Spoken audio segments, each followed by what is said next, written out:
चातुर्मासाला पौराणिक कथेचा संदर्भ आहे. असं म्हणतात की माधांता नामक एका चक्रवर्ती सम्राटाची ब्रह्मांड पुराणातील कथा या संदर्भात सांगितली जाते.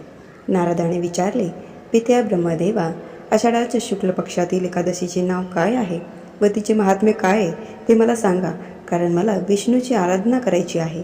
ब्रह्मदेव म्हणाले, कलियुग आवडणाऱ्या मुनिश्रेष्ठा, तू चांगले विचारलेस. तू खरोखरच वैष्णव आहेस. त्रैलोक्यामध्ये एकादशीसारखे दुसरे पवित्र वृत्त नाही.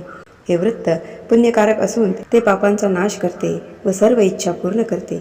ज्या माणसांनी जन्माला येऊन हे वृत्त केले नाही त्यांना खरोखरच नरकाची इच्छा आहे असे समजावे.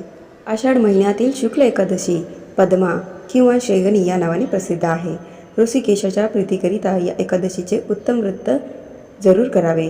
आता मी तुला या एकादशीची पुराणातील कथा सांगतो. ही कथा ऐकल्यानेही महापापाचा नाश होतो. पूर्वी सूर्यवंशामध्ये माधांता नावाचा राजा होता. तो चक्रवर्ती सत्यप्रतिज्ञ व प्रतापी होता. तो आपल्या प्रजेचे पालन धर्माने व स्वतःच्या औरसपुत्राप्रमाणे करीत असे. त्याच्या राज्यात कधीही दुष्काळ पडत नसे व कोणालाही कसल्याच व्याधी नव्हत्या. त्या राजाच्या कोषागारात अन्यायाने मिळवलेले धन थोडे सुद्धा नव्हते. तो अशा प्रकारे राज्य करीत असताना पुष्कळ वर्षे लुटली. एकदा राजाच्या पूर्वजन्माच्या पापामुळे त्याच्या राज्यात 3 वर्षे पाऊस पडला नाही. त्यामुळे दुष्काळ पडून सर्व प्रजाजन त्रासले व भुकेने आर्त झाले. राज्यात धान्य संपल्यामुळे देवयज्ञ, पितृयज्ञ, अग्निहोत्रे व वेदाध्ययन आदी व्यवहार बंद पडले. तेव्हा सर्व प्रजाजन राजाकडे आले आणि म्हणाले, राजा, प्रजेला हिताचे ठरेल असे आमचे बोलणे ऐक. पुराणामध्ये पंडितांनी पाण्याला नारा असे म्हटले आहे. तेथे पाण्यातच राहण्याचे भगवंताचे घर आयन आहे, म्हणून तर भगवंतांना नारायण असे म्हणतात. नारायण सर्वांच्या हृदयात राहतो. हा भगवान विष्णू पर्जन्य रूपच आहे. पर्जन्याची वृष्टी तोच करतो. त्यातूनच अन्न निर्माण होते व अन्नातूनच प्रजा निर्माण होते. हे राजा, असा हा पर्जन्य नसेल तर प्रजेचा नाश होतो. तेव्हा नृपश्रेष्ठा, ज्यामुळे पाऊस पडेल व आमचा योगक्षेम चालेल असे काहीतरी कर.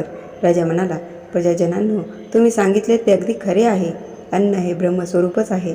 सर्व चराचर जग अन्नामुळेच स्थिर आहे. सर्व भूत मात्र, प्राणी मात्र अन्नातूनच निर्माण होतात. जगाचे जीवन अन्नावरच चालते. पुराणात व लोकांच्या तोंडून मी असे ऐकले आहे की राजांच्या अनाचारामुळे प्रजाजनांचे दुःख भोगावे लागते. मी सूक्ष्म बुद्धीने विचार करीत आहे. मी काही पाप केल्याचे मला आढळले नाही. तरीही प्रजाजनांचे हित व्हावे म्हणून मी सर्व प्रयत्न करीन. राजाने असा विचार केला आणि विधात्याला नमस्कार करून व बरोबर मोठे सैन्य घेऊन तो गहन वनात गेला. तेथे तप करणाऱ्या श्रेष्ठ मुनींच्या आश्रमांना त्याने भेट दिल्या. त्यावेळी त्याला ब्रह्मदेवाचा मानसपुत्र असलेला अंगीर ऋषी दिसला. त्याच्या तेजाने दाही दिशा उजळल्या होत्या. तो जणू दुसरा ब्रह्मदेवच आहे की काय असे वाटत होते. त्या ऋषीला पाहून माधांता राजाला आनंद झाला व तो रथातून उतरून त्याच्या पुढे उभा राहिला.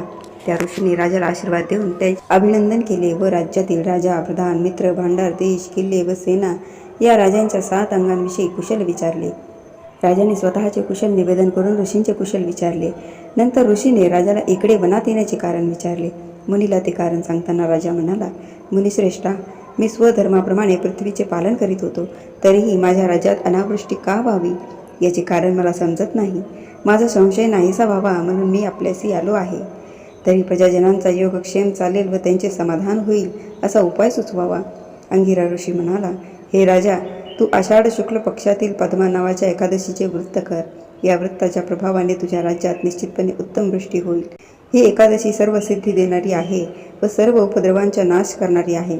राजा, तू आपल्या परिवारासह व प्रजाजनासह या एकादशीचे वृत्त कर. मुनीचे हे म्हणणे ऐकून राजा घरी परतला. आषाढ महिना आल्यावर त्याने पद्मा म्हणजे शयनी एकादशीचे वृत्त केले. ब्राह्मण, वैश्य, शूद्र व 4 वर्णांच्या प्रजाजनांनीही हे वृत्त केले.